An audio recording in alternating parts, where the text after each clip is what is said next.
Shalom, jemaat yang terkasih di dalam Tuhan, selamat hari Minggu. Bapak Ibu Saudara sekalian, tidak terasa kita sudah berada di minggu pertama di bulan ketiga di tahun 2021 ini Bapak Ibu. Mungkin ada yang merasa waktu berjalan begitu cepat di situasi yang kita alami pada saat ini. Tetapi mari pada hari ini kita berdiam diri sejenak. Mari kita menyiapkan hati kita untuk boleh datang ke hadapan Tuhan. Kita akan bersama-sama menyembah Tuhan, menyanyi bagi Tuhan, dan kita akan sama-sama mendengarkan akan kebenaran firman-Nya. Saya undang Bapak Ibu Saudara sekalian untuk boleh bangkit berdiri. Mari kita mengambil waktu teduh sejenak.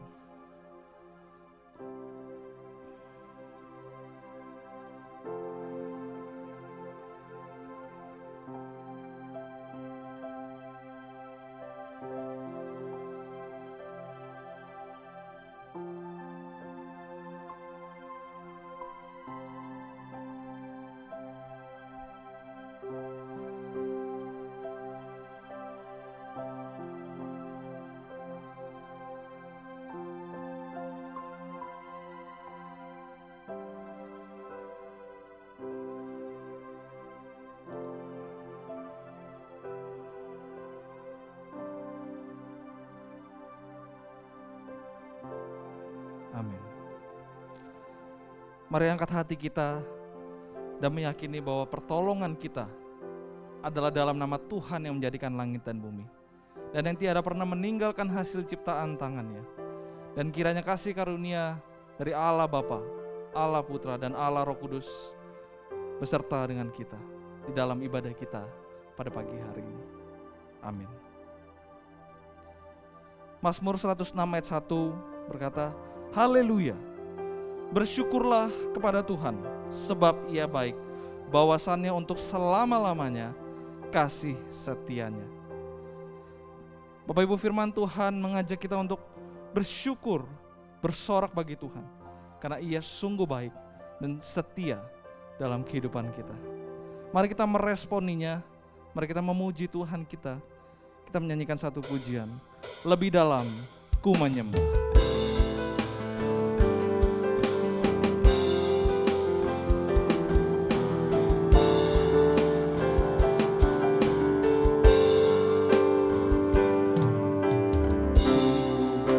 Selamanya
Jemaat dipersilakan untuk duduk kembali.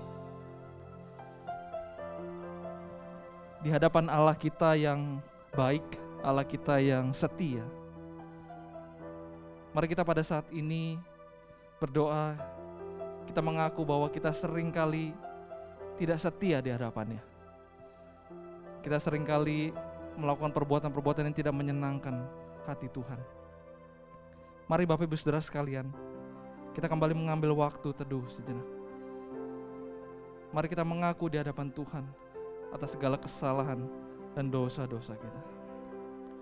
Mari kita mengambil waktu.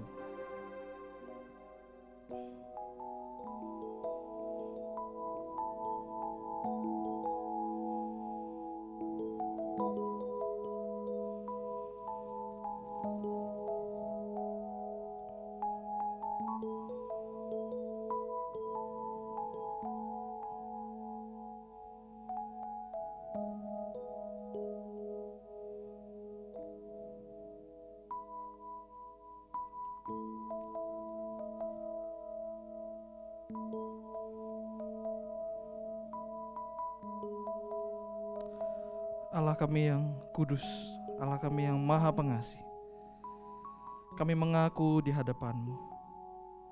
Kami mengaku akan keberdosaan kami, kekurangan kami, dan sering kami melawan akan Engkau ya Tuhan. Hanya Engkau sendirilah yang mengetahui seberapa sering kami berdosa. Kami menyia-nyiakan akan anugerah yang Kau berikan. Kami melupakan akan kasih-Mu ya Tuhan. Ampunilah kami, karena kami malu, kami menyesal atas segala tindakan kami yang tidak menyenangkan hati-Mu ya Tuhan. Ampunilah dosa kami dan tolong kami untuk dapat berjalan di dalam terang-Mu, berjalan di dalam jalan-Mu ya Tuhan. Hanya di dalam nama Tuhan Yesus Kristus, Juru Selamat kami sudah berdoa. Amin.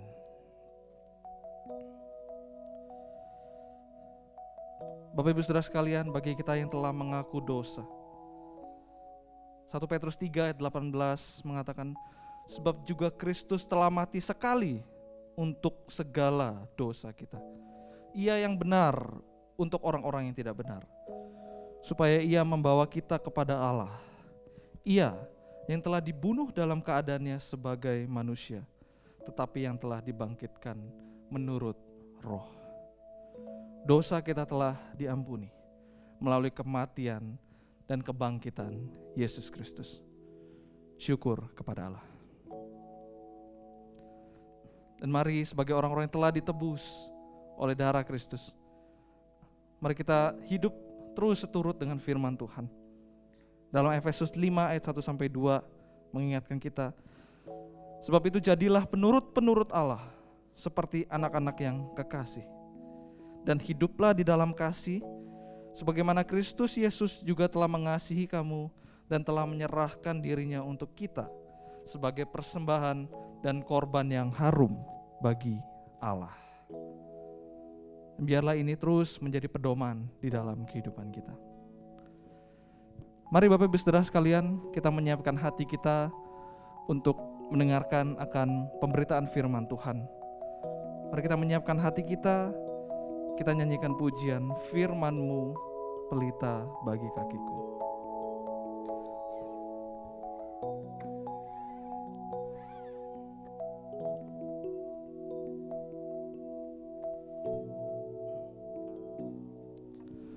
Firman-Mu pelita bagi kakiku, terang bagi jalanku.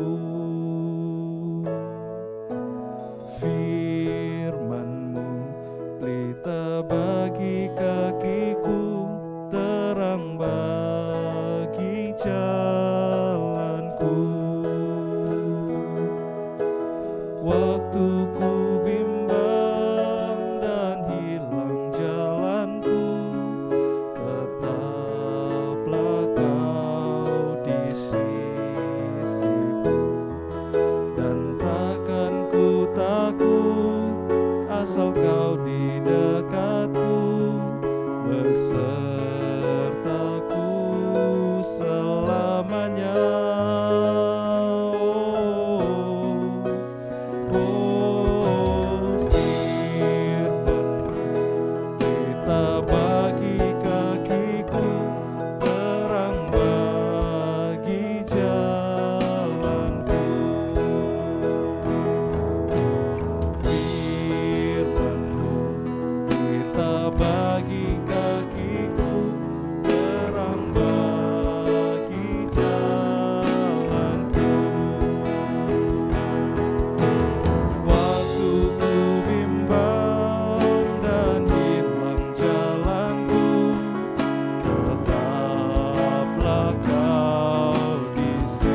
hambanya, saya persilakan untuk menyampaikan firman Tuhan.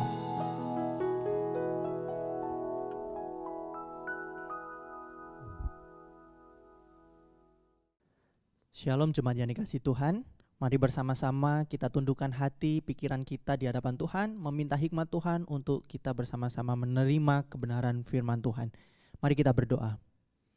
Tuhan Allah Bapa kami yang bertata dalam kerajaan surga yang mulia, terima kasih ya Tuhan, Kau beri kesempatan pada setiap kami untuk mengerti kebenaran firman Tuhan. Tolonglah kami sebagai pendengar dan urapilah hamba-Mu dengan segala keterbatasan untuk dapat memberitakan kebenaran firman Tuhan. Dan firman Tuhan ini boleh mengubah, mengarahkan, dan kami aplikasikan dalam kehidupan kami. Terima kasih ya Tuhan, di dalam nama Tuhan Yesus kami berdoa dan mengucap syukur. Amin. Bapak Ibu Saudara yang dikasihi Tuhan, mari bersama-sama kita membuka Alkitab kita di dalam Roma 5 ayat 18 dan 1 Petrus 3 ayat 18. Kita terlebih dahulu membaca Roma 5 ayat 18. Roma 5 ayat 18, sebab itu sama seperti oleh satu pelanggaran semua orang beroleh penghukuman. Demikian pula oleh satu perbuatan kebenaran semua orang beroleh pembenaran untuk hidup. Kita juga akan membaca di dalam 1 Petrus 3 ayat 18. 1 Petrus 3 ayat 18, sebab juga Kristus telah mati sekali untuk segala dosa kita, Ia yang benar untuk orang-orang yang tidak benar, supaya Ia membawa kita kepada Allah. Ia yang telah dibunuh dalam keadaannya sebagai manusia, tetapi yang telah dibangkitkan menurut roh. Saudara yang dikasihi dalam Tuhan, di dalam kehidupan kita percaya bahwa Alkitab menceritakan kebenaran firman Tuhan. Di dalam Kejadian kita dimulai dari penciptaan Allah, bahwa segala sesuatu diciptakan oleh Allah sungguh amat baik, termasuk manusia, termasuk generasi-generasi berikutnya. Tuhan menciptakan sungguh amat baik. Namun dikarenakan ketidaktaatan manusia pertama, Adam dan Hawa, dosa itu masuk ke dalam dunia. Dosa adalah segala sesuatu yang tidak sesuai dengan kebenaran firman Tuhan. Segala sesuatu yang tidak berkenan di hadapan Tuhan. Dosa yang dilakukan oleh Adam dan Hawa itulah yang diwariskan kepada generasi selanjutnya. Generasi selanjutnya siapa? Kita. Bahkan orang-orang yang percaya kita adalah penerima dosa warisan tersebut dari Adam dan Hawa. Menurut Katekismus Heidelberg, dosa mengakibatkan manusia mengalami kerusakan total dan ketidakmampuan total manusia untuk keluar dari dosa. Di dalam kehidupan kita percaya bahwa segala sesuatu adalah seturut rencana Allah dan kehendak Allah. Dan Allah tahu apa yang terjadi di depan. Izinkan saya bertanya, saudaraku yang dikasihi Tuhan, mengapa Allah mengizinkan dosa masuk di dalam kehidupan manusia? Mengapa Allah mengizinkan dosa merusak kehidupan manusia? Mungkin Bapak Ibu Saudara yang ada di rumah pernah berpikir hal ini. Namun saya tekankan kembali, Allah mengizinkan dosa bukan berarti Allah berdosa. Bukan berarti Allah yang membuat dosa. Karena kita mempercayai bahwa Allah murka terhadap dosa. Di dalam sudut pandang Katekismus Heidelberg, untuk menjawab pertanyaan ini, mengapa Allah mengizinkan dosa masuk dalam kehidupan manusia dan merusak kehidupan manusia? Yang pertama, karena Allah ingin menunjukkan kelemahan manusia ketika manusia bergantung kepada dirinya sendiri. Saudaraku yang dikasihi Tuhan, Allah Maha tahu. Allah bahkan tahu bahwa manusia ciptaannya itu memiliki kelemahan.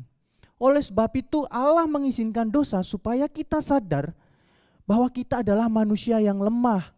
Kita memerlukan Allah dalam kehidupan kita. Tanpa Allah kita tidak mengerti apa yang benar, apa yang memperoleh kemuliaan bagi Allah.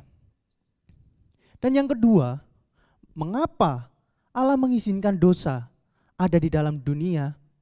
Menurut Katekismus Heidelberg menjawab supaya Allah dapat menunjukkan kemurahannya melalui perantara yang sejati.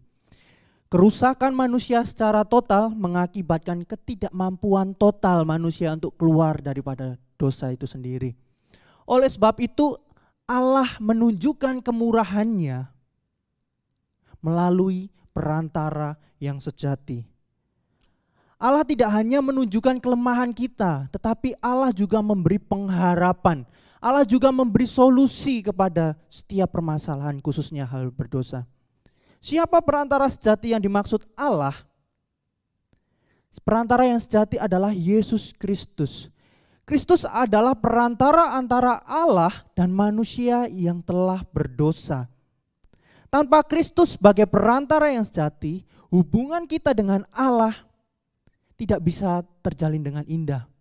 Bukan lagi terjalin dengan indah, kita tidak bisa berhubungan dengan Allah. Karena Allah adalah Allah yang suci, sedangkan kita manusia yang berdosa. Di dalam minggu ini dan minggu depan kita akan belajar tentang perantara yang sejati. Dalam minggu ini khusus kita akan membahas tentang manusia sejati dan benar. Manusia sejati dan benar adalah tuntutan Allah untuk penyelamat, penebus manusia. Allah menuntut perantara sejati itu memiliki natur manusia sejati dan tidak hanya sejati tetapi juga benar. Manusia sejati dan benar tidak bisa dipisahkan Bapak Ibu Saudara yang dikasihi Tuhan. Kedua hal ini harus menjadi kriteria atau tuntutan Allah dalam menjadi perantara yang sejati. Di dalam Alkitab banyak mencatat tentang kemanusiaan Allah melalui Yesus Kristus ketika di dalam dunia.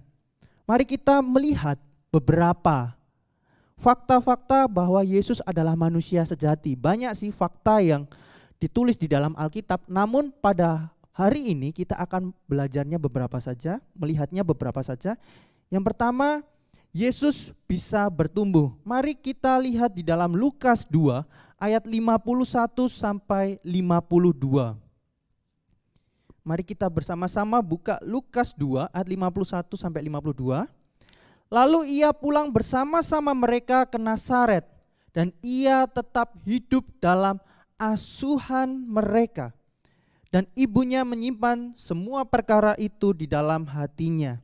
Mari kita perhatikan dengan kata asuhan. Kata asuhan ini berarti Yesus diasuh oleh orang tuanya.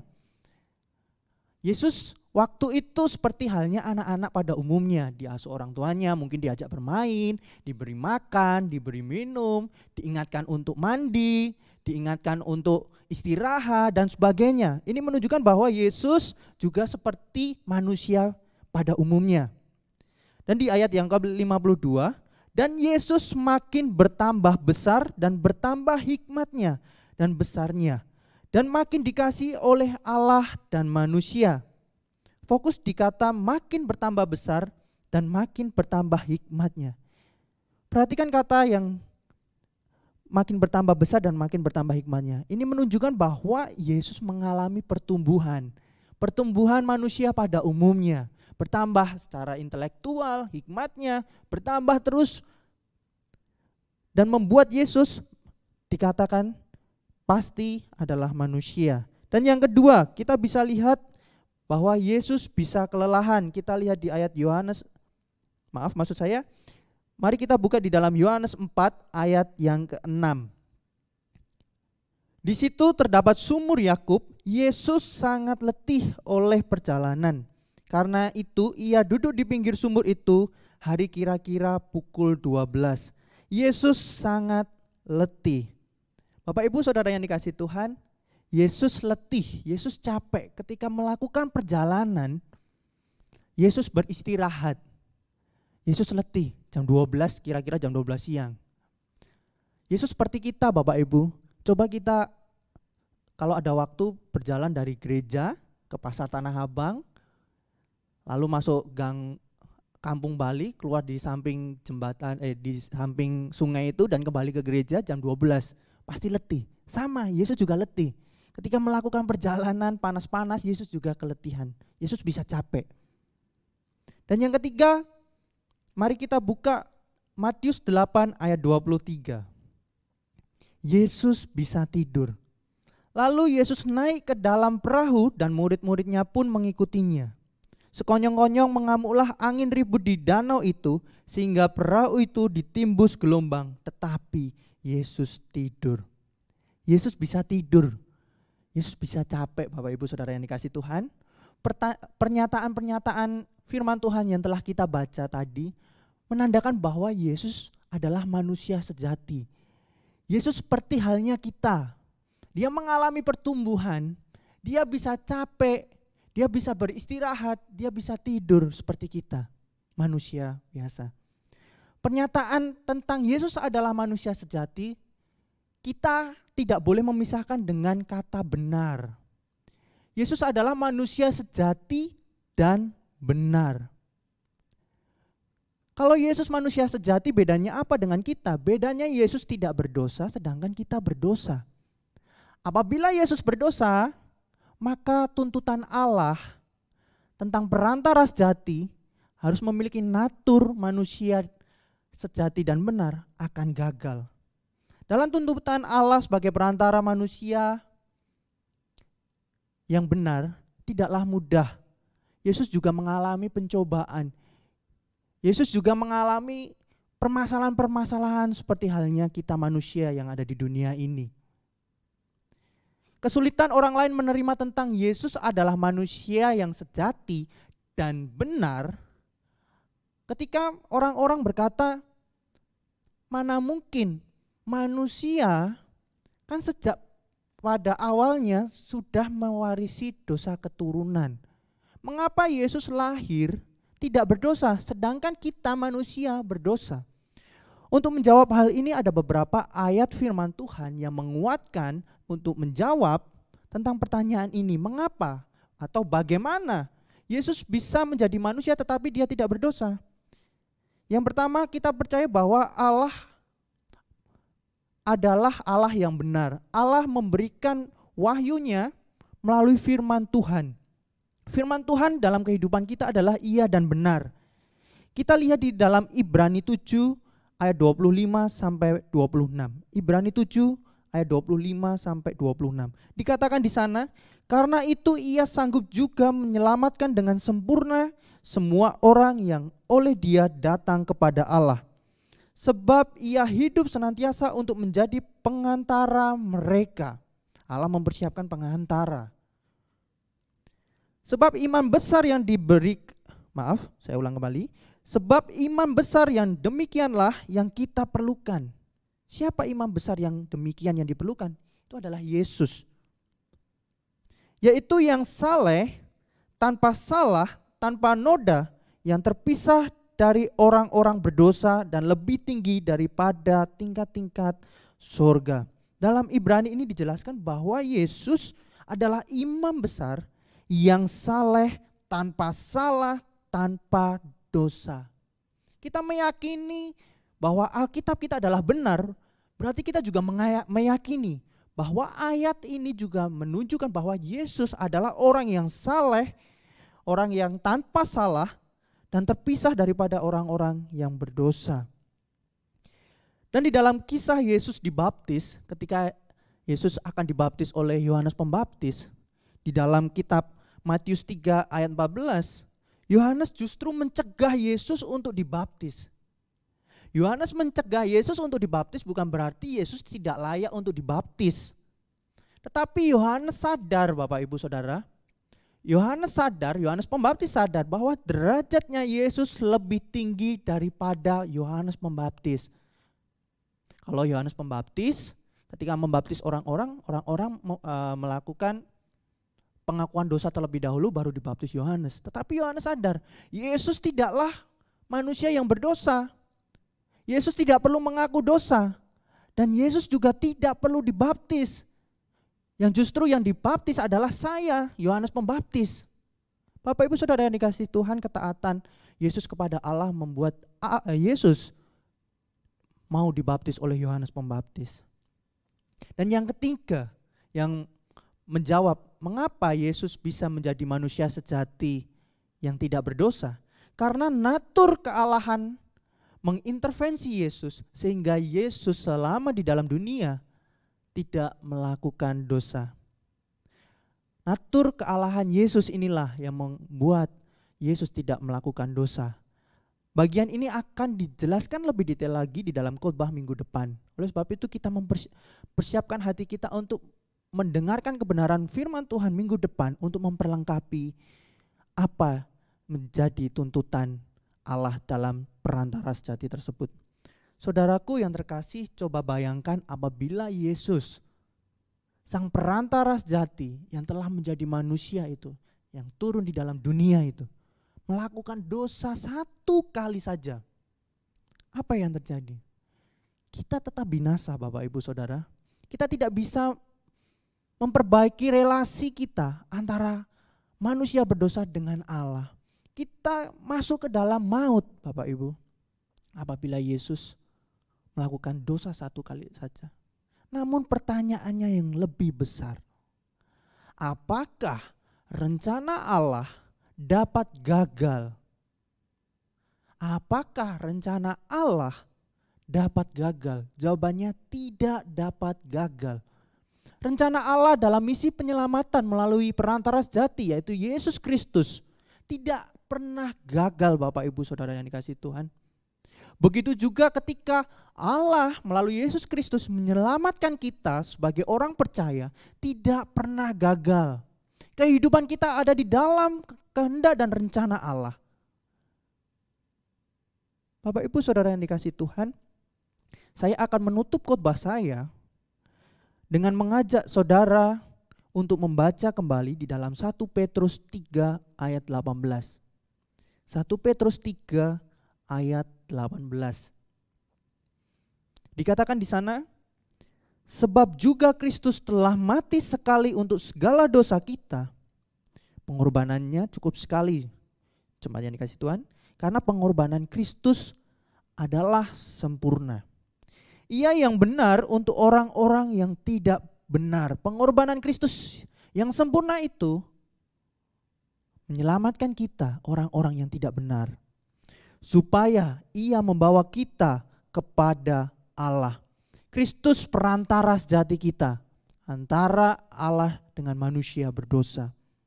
Ia yang telah dibunuh dalam keadaannya sebagai manusia, yang seharusnya menerima kesesakan, kesakitan, penderitaan adalah kita. Tetapi semua ditanggung oleh Kristus. Dan Kristus telah dibangkitkan menurut roh. Dan pada akhirnya penderitaan digantikan dengan kemuliaan. Saudaraku yang terkasih, ketika kita melihat kehidupan perantara sejati yang telah menjadi manusia yang sejati dan benar, yang harus menderita, menerima siksaan, bukannya kita juga harus menerima penderitaan yang ada di dunia ini? Penderitaan Yesus berbeda dengan penderitaan kita. Penderitaan Yesus sebagai manusia, dia menderita untuk menebus umat yang percaya. Sedangkan penderitaan kita hanyalah penderitaan untuk menaikkan level kita, menaikkan iman kita, supaya kita lebih kuat dan teguh di dalam Tuhan. Firman Tuhan hari ini mengingatkan kita kembali, Bapak Ibu Saudara dikasihi Tuhan. Jika di antara kita sekarang sedang mengalami penderitaan, jika di antara kita semua sedang mengalami kesedihan, kesusahan, biarlah kita terima dengan sukacita, dengan pengharapan yang penuh kepada Allah. Karena melalui penderitaan, kesusahan itu sangat bermanfaat untuk mendorong kita kembali kepada Allah. Kesusahan dan penderitaan kita tidak melebihi kemampuan kita, dan semuanya itu untuk mengingatkan kembali kita kepada Allah. Amin. Marilah bersama-sama kita tundukkan hati pikiran kita untuk kita masuk di dalam doa. Tuhan Allah Bapa kami yang bertata di dalam kerajaan surga yang mulia, terima kasih ya Tuhan, Kau beri kesempatan kami untuk mendengarkan kebenaran firman Tuhan. Dan biarlah setiap apa yang kami dengar boleh menguatkan hati kami, mengarahkan hati kami, menegur kami, supaya kami kembali kepada Engkau dan kami berpengharapan kepada Engkau, karena Engkau memberi kami Kristus sebagai pengharapan kami.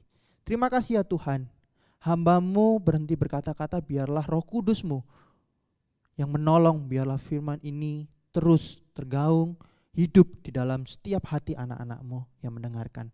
Terima kasih ya Tuhan, di dalam nama Tuhan Yesus kami berdoa. Amin.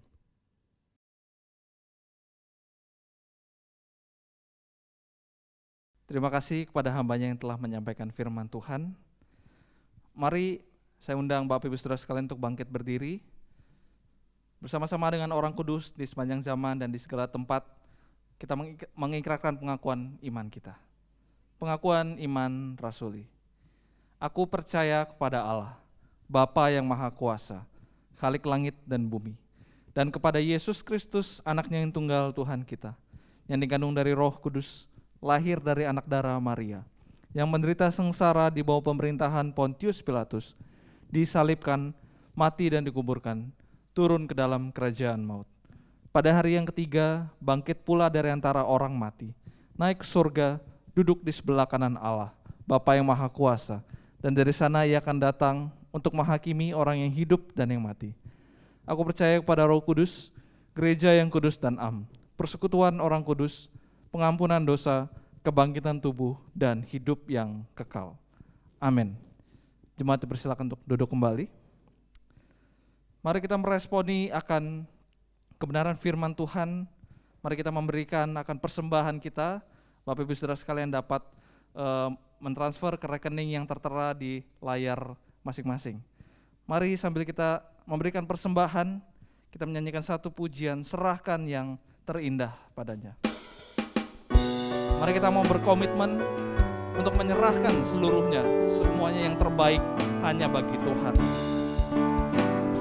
Serahkan yang terbaik padanya, serahkan tenaga mudamu, serahkan tubuh jiwa rohmu, berperang untuk kebenaran. Yesuslah teladan terindah, berani teguh tak gentar. Pada Tuhan mengabdilah, serahkan terbaik padanya, serahkan yang terbaik padanya, serahkan tenaga mudamu, lengkapkan senjata Injil, setia berperang bagi Dia. Serahkan yang terbaik padanya, sungguh besar kasih. Serahkan yang terbaik padanya, sungguh besar kasih-Nya. Bagimu Dia serahkan diri, mulia surga diberi. Serahkan nyawa dengan rela, Dia mati bagimu. Setialah dan bekerja, serahkan terbaik padanya, serahkan yang terbaik padanya, serahkan tenaga mudamu, lengkapkan senjata Injil, setia berperang bagi Dia. Biarlah lagu ini boleh menjadi komitmen bagi kita, Bapak Ibu Saudara sekalian, untuk menyerahkan yang terbaik bagi Tuhan. Mari kita berdoa. Bapa kami di dalam surga, terima kasih ya Tuhan, jikalau kami boleh memberikan akan sebagian dari berkat-berkat yang telah Tuhan berikan kepada kami ya Tuhan. Kami telah memberikannya melalui persembahan, dan juga kiranya Tuhan persembahan ini boleh dipakai ya Tuhan untuk pelayanan dari gereja kami, Gereja Kristus Betani Jakarta ini, untuk perluasan, untuk pelebaran akan kerajaan-Mu ya Tuhan. Bapa di dalam surga, kami pada saat ini juga berdoa bagi rekan-rekan kami, bagi jemaat-jemaat kami ya Tuhan yang sedang mengalami pergumulan, yang mungkin mengalami lemah tubuh ya Tuhan, kiranya Engkau boleh jamah mereka, Engkau yang boleh sembuhkan dan juga pulihkan mereka ya Tuhan. Dan juga kami berdoa mungkin jemaat-jemaat kami mengalami pergumulan di dalam pekerjaan mereka, ada yang mengalami kesulitan dalam pekerjaan maupun bisnisnya ya Tuhan, kiranya Engkau boleh terus menyertai mereka, Engkau yang boleh terus memberkati dan mencukupkan akan segala kebutuhan mereka ya Tuhan. Dan kiranya jemaat-jemaat kami boleh terus bersandar dan juga percaya bahwa pertolongan itu datangnya daripada Tuhan Allah kami yang berkuasa dan juga mengasihi akan kami. Kami juga berdoa ya Tuhan untuk gereja ini, Tuhan yang boleh pimpin terus untuk para majelis dan juga hamba Tuhan, di mana dalam masa-masa ini mungkin sulit ya Tuhan untuk akan hal-hal yang harus dikerjakan di dalam masa-masa yang tidak menentu ini. Tetapi kiranya hikmat-Mu yang boleh terus besertakan hamba-hamba Tuhan dan juga majelis di tempat ini ya Tuhan. Terima kasih, kami sungguh bersyukur, dalam nama Tuhan Yesus kami sudah berdoa. Amin. Bapak Ibu Saudara sekalian, saya undang untuk bangkit berdiri. Segala kemuliaan hanya bagi Tuhan. Mari kita pujikan doksologi dan doa berkat akan disampaikan oleh Pendeta Budiono.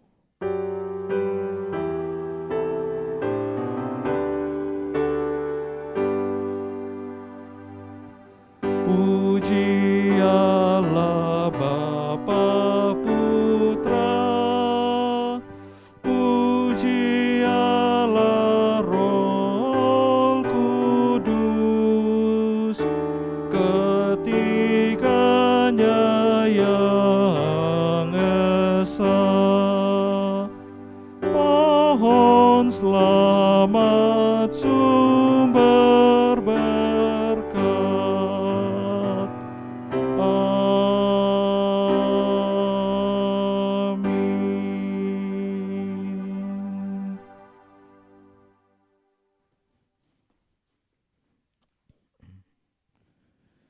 Mari Bapak Ibu dan Saudara, sekali lagi saya mengajak kita untuk mengarahkan hati dan pikiran kita kepada Allah Tritunggal dan terimalah berkat Tuhan.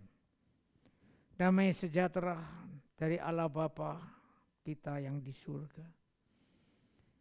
Kasih karunia daripada Tuhan kita Yesus Kristus yang sudah mati di atas kayu salib untuk menebus dosa dan menanggung hukuman dosa bagi kita orang-orang berdosa yang percaya kepadanya. Yang bangkit dari antara orang mati, yang menang atas kuasa maut dan selama-lamanya Dia menang dan selama-lamanya menyertai kita. Serta penyertaan kuat kuasa daripada Allah Roh Kudus menyertai dan memenuhi kehidupan Bapak Ibu sekalian mulai dari saat ini sampai selama-lamanya. Amin.